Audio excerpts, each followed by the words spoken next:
join together. Okay, so right now, I want to introduce to you, he's no stranger here in town, Daoud, Ayman Daoud Waleed. Thank you very much for coming here. And I have to tell you, I am rather flattered and honored that a little man like me has the ability to ask you when you said that you would come on this show. And you don't know a whole lot about me. You've seen me out and about. Tell everybody you are the executive director of, is it CAIR? Yes, CAIR. Okay, Michigan. now CAIR stands for? CAIR stands for the Council on American Islamic Relations, and the Michigan chapter is one of the 30 chapters of the largest advocacy and civil liberties group for American Muslims. That is phenomenal. And you are a very learned man. And you, how many languages do you speak? Just English, and I've studied Arabic as well. Well, Arabic isn't like me learning Spanish. Arabic is a very difficult language, and you're very fluent. Let's talk, well, I want to jump around a little bit. Okay. The Terry Jones thing. Yes. What do you think about Terry Jones and this? He has very little support. And where are we going with this now? When's the last time he was here? Actually, he's supposed to be back here within a day or two, if I'm not mistaken. Really? He hasn't been here in a few months, but with the protests that went on overseas after that YouTube clip, it seemed to have resurrected him and breathed breath back in him. He's supposed to be protesting outside the Edsel Ford High School in Dearborn. And when is this?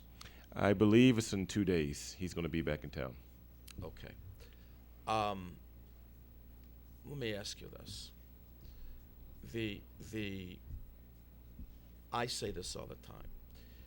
There is no religious doctrine, in my opinion, that has ever been composed since the beginning of time, whether it be the Quran, whether it be the Torah, whether it be the Bible, Old, New.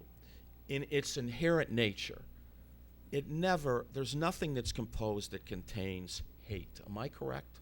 That would be correct, yes. Okay, so if we take any group, any religious group in the entire world, it's always a few fanatics that in the name of God, in the name of, they say, in the name of Allah, they would do this or that. And it makes it so bad for the rest. The stigma that can be created by, how many Muslims are there in the world roughly? 1.6 billion. And we have, 7.5 billion people that live in the world? That's correct. And so you're telling me that 20% of the world, 15% of the world is Muslim. Right. So what a few decide to do that might be considered Muslim, or say they're Muslim, whatever group it might be, pigeonhole the rest to get profiled, to get discriminated against, to get terrorized against. Well, it's all an issue of framing and as well as politics. If anyone were to go on the FBI's website, for instance, and look at domestic terrorism here in the United States from 1980 to last year, you see that 94% of domestic terrorism, be it acts or acts that were allegedly thwarted by the FBI, were committed by people who are not of the Islamic faith, who are not Arab American. So we have an issue where the overwhelming majority of terrorism, like what just took place at the Sikh shooting in Oak Creek outside Milwaukee, where a Christian white guy came in there and shot up and killed Sikhs, or what happened in Aurora, Colorado, or the guy Joe Stack who less than 2 years ago ran an airplane into the federal building in Austin, Texas. That is what really constitutes the majority of terrorism or acts of or thwarted terrorism here in the United States of America. But it seems to be that some in the government as well as the media have made erroneously terrorism synonymous with Muslim. Mm-hmm. Very interesting. Mm-hmm. In the Middle East right now, mm-hmm. Well, let me just back up a little bit. Gaddafi. The taking out of Gaddafi. What's your opinion of Gaddafi overall? If you could just have a general, if there is such a thing as a generalized synopsis of. He did a lot of good for a lot of people that a lot of people don't know. Am I right? Well, I've traveled to sub-Saharan Africa, and a lot of people love Gaddafi, and I also know Libyan Americans who reside here in Michigan who weren't too fond of Gaddafi and actually left. I will say regarding the situation regarding Gaddafi, and my congressman is Congressman John Conyers, he raised serious concerns about America's military presence and activity in NATO regarding enforcement of that no-fly zone, which really wasn't a no-fly zone because they weren't stopping Libyan airplanes from flying. They literally were bombing people, hundreds of people. Innocent children. Yeah, there were hundreds of innocent civilians that died, thousands maimed, and they were trying to kill Gaddafi in the process. It didn't go through Congress as it should have. We really were involved in an act of war against NATO? NATO really was, and the United States led that effort up. So I don't agree personally that military action should have taken place the way that it did, and Gaddafi was killed on the street like a dog. He should have been given due process and given a trial. But maybe some people didn't want a trial because a lot of things could have been revealed, especially his relationship with Tony Blair, Sarkozy, and others. And if you go on the internet, a story came out in the past week that said that individual who killed Gaddafi may have well been working with French intelligence. There's a lot of shady things that went on regarding that situation. I'm not putting you on a spot, but I don't mind. Mm-hmm. The CIA and the FBI, ever since it probably was formulated, was always in bed with the other side. And for some reason or another, propaganda, they would slander the other side and make it look like they were the bad guy. We have traded with, isn't this correct? We have traded with bin Laden. We have traded with Gaddafi, right? We have traded practically with every what we would call dictator tyrant maybe for the last 100 years and end up killing them one way or another. Well, one of the grievances in the Muslim world and even amongst American Muslims is that on the one hand, we have governments, be it the Bush administration, even the Obama administration, talking about they want to support democracy. But we support democracy when it's convenient for us. In other words, regimes that are friendly to us, that we have good relationships, be it in Uganda or be it in Bahrain, we're not calling for regime change or wanting to send military to overthrow those governments. But when the people or the rulers aren't following our program, then Sure. next thing you know, we're calling for regime change and using CIA and other intelligence. Like in Iran, we've been calling for regime change for I don't know how many, since 1979. So people see this. We as Americans, we tend to have short-term memory loss sometimes, but in the Muslim world, people remember because it directly affects their lives on a day-to-day basis, and they see as America in some cases being part of the problem, not the solution for them having democratic societies. As a whole, the Muslim religion is in its inherent nature, is a loving, caring, compassionate lot. And now I'm Jewish, and I was always led to believe, I don't know, up until maybe 5 years ago when I decided that I needed to find things out for myself, that the Muslims were always against us. In Israel, in the Middle East, we have been fighting for so long. What do we need to do to have, is peace, do you ever envision peace in the Middle East? I mean, it's such a general question because even amongst our Arabs are divided. Arab nations are divided. What can we do? What do you think we need to do to have peace with Israel? Well, first going back to your question about Jews and Muslims, and there's a saying about history rewards all research. If we go back and to look at the history of Muslim and Jewish cooperation, in the 1400-year history, it's overall been much more friendly than Christendom and Jewish civilization, from my reading of history. Actually, we looked at Columbus Day being yesterday, and he stumbled and got lost here in America in 1492. Well, 1492 was the same year of the Spanish Inquisition when Jews and Muslims were both kicked out of Moorish Spain. But there were good relations for centuries between Muslims and Jewish people. Going back to the Middle East, there needs to be political reconciliation, but there's a saying that we have on the streets and we chant all the time, no justice, no peace. Mm-hmm. And the reality is that Israel since 1968 has been illegally occupying, according to international law, Palestinian land. I believe if the Palestinians have their own contiguous state in which they have some control over their water, that they have connecting land, I believe that if there's some semblance of justice, I believe there can be peace for Jews in Israel, as well as Palestinian Christians and Palestinian Muslims. Israel has not given up that land, right? Doesn't seem like it. Doesn't seem like it. It doesn't seem like it.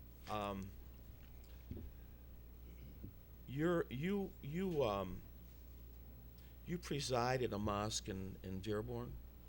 No, actually, I've been the imam at two different mosques. One at the assistant at Masjid Wali Muhammad, which was formerly Temple Number 1 in the Nation of Islam. Now there's a Mosque Number 1 off of Wyoming, but that's off of Linwood and Burlingame. So I was the assistant imam there for about 10 years. I also was a interim imam at the Bosnian American Islamic Center off of Kniff in Hamtramck. And I've actually had the privilege of being the only black American to ever be an imam over a Bosnian congregation. And congratulations. In this regard, now I was wondering that myself. So, is this still the case today? Regarding? You being African American. That's correct. And being involved in the Islamic, Arabic, so to speak, faction.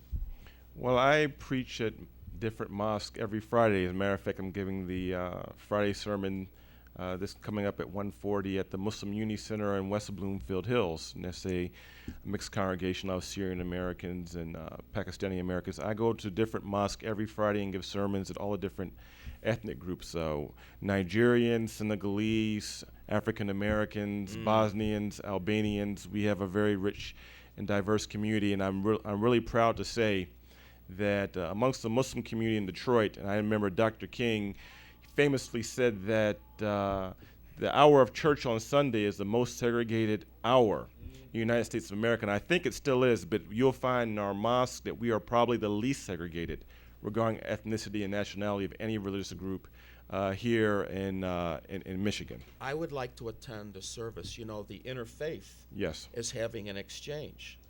The one group, the Jews and other people that are involved, they're going to a mosque. Yes. And then conversely going to a synagogue, I guess, the following week. You're aware of this? Yes, I am. Yeah, I can't. That's soon, I guess. Yeah, it is. Yeah, I have to get the exact date from Rabbi Dorit, but we talked today. Let me that. first say that I wish you peace and safety and love for your people, your family, and that my wish is that we all could learn to accept one another, even with our differences, that the one sameness we share is we're all human beings, and that if we could all work with our humanity rather than our differences, and we look for the differences in this world, and if we don't understand a difference, then we prejudice ourselves due to our ignorance of it. But I wish that we could all recognize one another. We have a call. Good evening, you're on the air.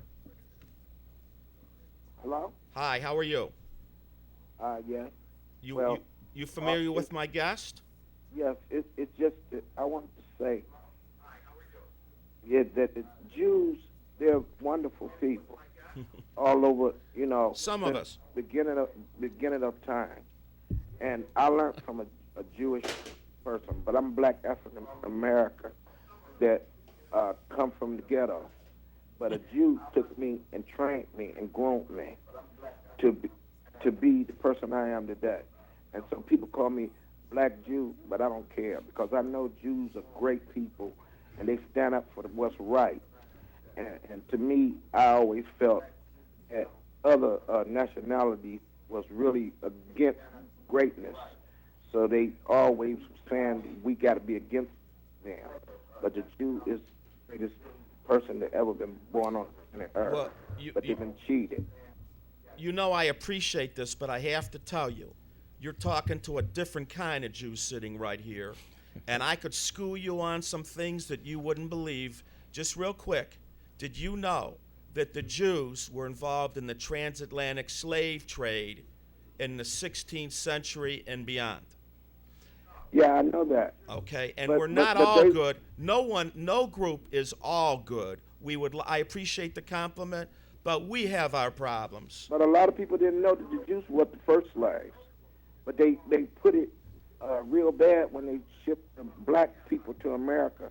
So they put it all in the public like that. But Jews was the first slaves, and they were slaughtered. They was spit on as sure as they born. And I know that for a fact. Well, what the government is doing in Lansing to Detroit is no less than slavery right now, in my opinion. Right now, today, it's a throwback 40 years with what's going on with the violation of human rights in Detroit.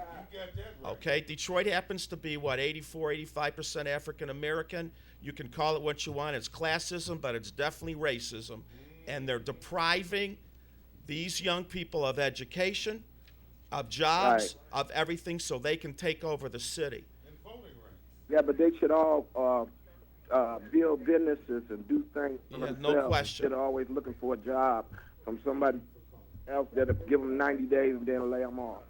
Thank you very much for your call. I appreciate it. Yeah, let's take one more quick call, and I want to get back to Daoud. Good evening. You're on the air. Good evening. How are you doing? Fine, thank you. And good evening to your guest. Good Barry evening. Ross, you're absolutely right with your comments you just made. Now, what I want to hear, I want you to give your guest, I know his name, I can't remember, and what number we can contact him with. You know, I'm going to hang up and listen to all that so I can write it down. But you're doing a good job. I appreciate your show. And I've always listened to your guest. I can't remember his name. I got to write it down and get the information from him. I'm going to hang up and listen. Okay, I appreciate your comment, and I'm always humbled when I walk the streets of Detroit that so many Detroiters who aren't Muslim show me so much love. And at the end of the day, it's about work and service for humanity. But my name, sir, is Daoud, D-A-W-U-D, and last name W-A-L-I-D.